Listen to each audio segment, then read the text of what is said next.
Hi everyone, and if you're watching on Christmas, Merry Christmas to all of you and to all a good night.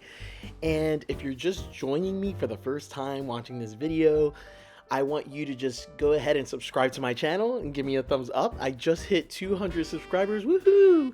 But I would like obviously more than that. So if you could be so generous on this Christmas day and just hit that subscribe button, hit that like, that thumbs up, and that way you can follow me as I do these bakes.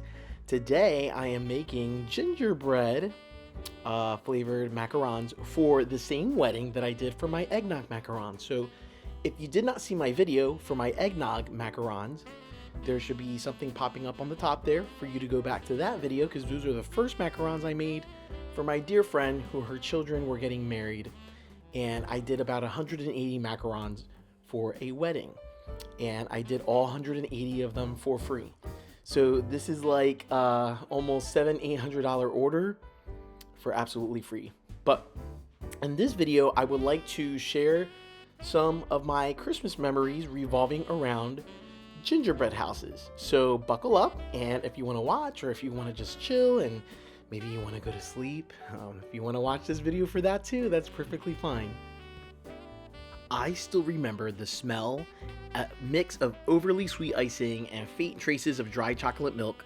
It clung to the air in our kindergarten classroom as if sugar itself had seeped into the walls.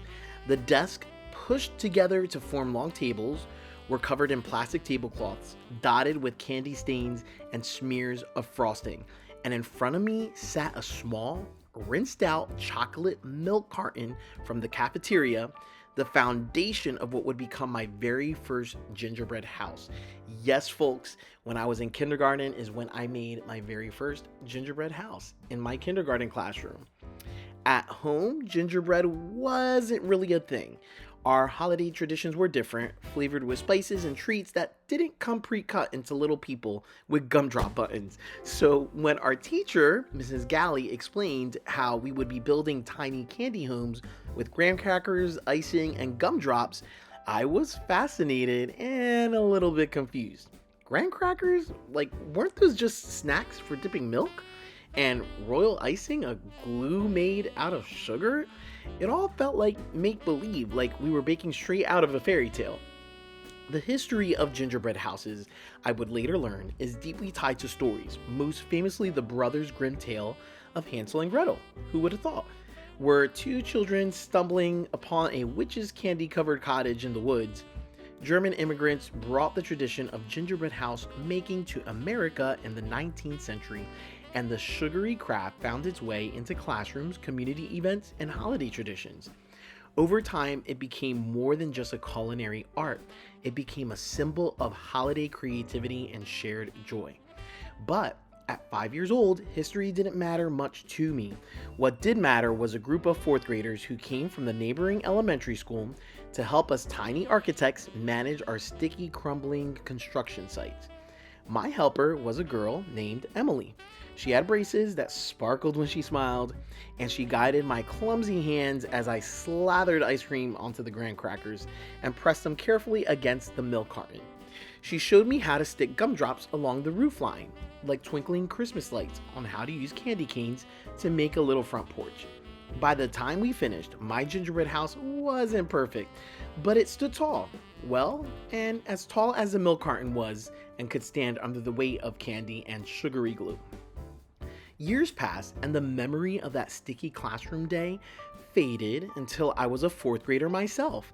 And that year, our teacher announced that we'd be visiting the kindergarten schoolhouse to help a new group of little builders make their gingerbread dreams come true. I was able to walk into that same classroom that I was in when I was 5 years old, and it felt like stepping back in time. The same plastic tablecloths, the same milk cartons, the same sugary scent clinging into the air.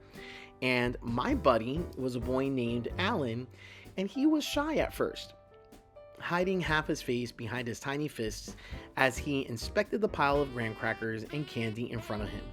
But slowly, as we spread icing and stacked crackers, he started to chatter about his favorite cartoons and how much he loved gummy bears. Together, we built this gingerbread house, crooked walls, uneven roof, and all, And when he added the final gumdrop to the top of his candy-covered roof, he looked up at me and grinned like he had just conquered the world. There's something magical about traditions like these because now I'm a teacher and I like helping other students complete projects and be successful in school. And it's just come full circle for me. When I was a fourth grader, I loved it. And now as an adult, I love helping children get to where they need to be. Maybe not as much as I love baking these gingerbread cookies. I don't know. I don't know how they stand up in comparison. But how these memories loop back on themselves is incredible. How they turn children into mentors and memories into legacies. That gingerbread house may have crumbled a day later, its candy decorations picked off one by one, but the sweetest of those moments remains intact, preserved in icing and childhood wonder. If you've gotten this far, congratulations. You made it halfway through the video. But I want to share one more memory with you guys, and this revolves around Christmas Eve at my grandmother's house with my cousin Manny. Now, my cousin Manny and I were very close. We're around the same age, but unfortunately, a few years ago, my cousin passed away, and it was a really sad thing because we always spent a lot of good times together. Causing a lot of problems and maybe being a little bit mischievous at times. But all at the end, we loved each other as cousins and always just had a good time hanging out with one another.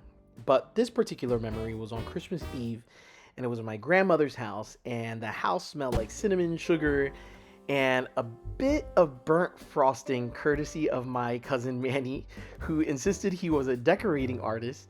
The dining table was covered in gingerbread men all over the place in all shapes and sizes, and some wore crooked icing smiles, others had gumdrop buttons clinging for dear life, but in the center of the chaos stood the king, a towering, perfectly crafted gingerbread man, complete with royal blue icing, pants, gold sprinkled suspenders, and a red licorice bow tie.